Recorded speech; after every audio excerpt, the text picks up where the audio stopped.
देखिए, कहते हैं ना कि पूत के पाँव पालने में ही दिख जाते हैं। कुछ उसी प्रकार का प्रदर्शन आजकल वैभव सूर्यवंशी का है। बहुत सारे जो क्रिकेट प्रेमी हैं, बहुत सारे जो क्रिकेट एनालिस्ट हैं, बहुत सारे क्रिकेटर हैं, उन्होंने कहना शुरू कर दिया है कि वैभव सूर्यवंशी आने वाले समय में एक स्टार बल्लेबाज होगा। और कल गावस्कर साहब ने तो यहाँ तक कह दिया कि इस आईपीएल में जो सबसे बेहतर लम्हा हमें लगा है, वो लगा है वैभव सूर्यवंशी को खेलते हुए देखना। 14 साल का लड़का, और जिस प्रकार से वो बल्लेबाजी करता है, सामने वाले गेंदबाज को होपलेस कर देता है भाई। ऐसी बल्लेबाजी तो हमने देखी ही नहीं है, ऐसा सुनील गावस्कर साहब का कहना है। उनका कहना है कि मेरी दिली इच्छा है कि ये तीनों फॉर्मेट खेले। उनका कहना है कि मेरी दिली इच्छा है कि ये तीनों फॉर्मेट खेले, टेस्ट भी खेले, ओडीआई भी खेले और टी20 तो खैर खेलना ही है। तो फिर इनकी बल्लेबाजी की गहराई और पता लगेगी और सामने वाले टीम के लिए एक अलग प्रकार का प्रेशर क्रिएट करेंगे। आपको याद होगा कि आईपीएल का उन्होंने पहला मैच लखनऊ सुपर जायंट के खिलाफ खेला था और पहले ही मैच में उन्होंने दिखा दी थी कि वैभव सूर्यवंशी क्या है। 20 गेंदों में 34 रन बनाए थे उन्होंने और उसमें 3 छक्के और 2 चौके लगाए थे। आपको याद होगा कि पहले ही गेंद पे शार्दुल ठाकुर को छक्का जड़ा था। उसके बाद वो गुजरात टाइटंस के खिलाफ जो मुकाबला हुआ था, उसको कौन भूल सकता है। 35 गेंदों में शतक बनाया था उन्होंने। तो वैभव सूर्यवंशी एक ऐसा खिलाड़ी है, एक ऐसा स्टार है जिसको आप भूल नहीं सकते।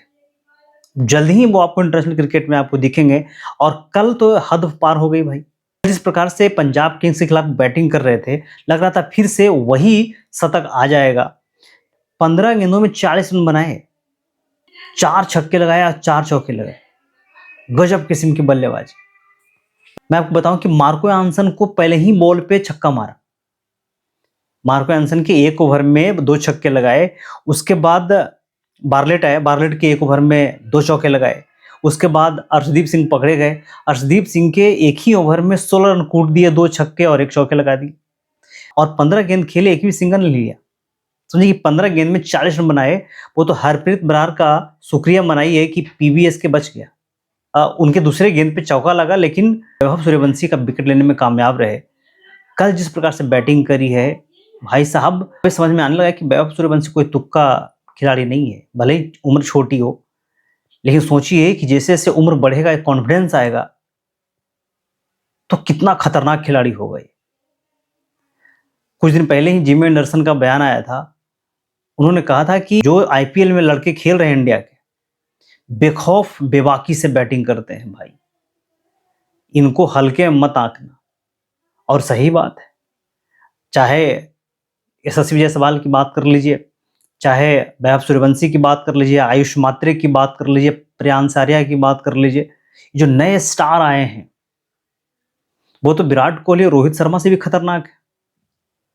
मुझे लगता है कि अगर वनडे में इस प्रकार से बैटिंग अगर हो जाए तो 300 का रिकॉर्ड आराम से पार कर सकते हैं। जिस प्रकार से बैटिंग करी है वैभव सूर्यवंशी ने। क्रिकेटर हैं, बहुत सारे जो एनालिस्ट हैं, वो सब वैभव सूर्यवंशी को खेलते हुए देखना चाहते हैं और चाहते हैं कि वो आगे बढ़े। आपको याद होगा कि जब उन्होंने शतक लगाया था तो राहुल द्रविड़ ने किस प्रकार से खुशी जाहिर की थी। लग रहा था कि उनका कोई अपना बच्चा है और उसने शतक लगाया है। और जिस प्रकार से उन्होंने खुशी जाहिर की, जो कमेंट्री पैनल था उन्होंने कहना शुरू कर दिया भाई कि राहुल द्रविड़ को मैंने पहली बार इस तरीके से खुशी मनाते हुए देखा। इस तो वैभव सूर्यवंशी कोई, मुझे लगता है कि वो आम खिलाड़ी नहीं है। उसका भविष्य बहुत बढ़िया है और जब उसका भविष्य बढ़िया है तो भारतीय क्रिकेट का भी भविष्य बहुत बढ़िया है। इस पे आप क्या सोचते हैं, अपना कमेंट बॉक्स में जरूर लिखिएगा।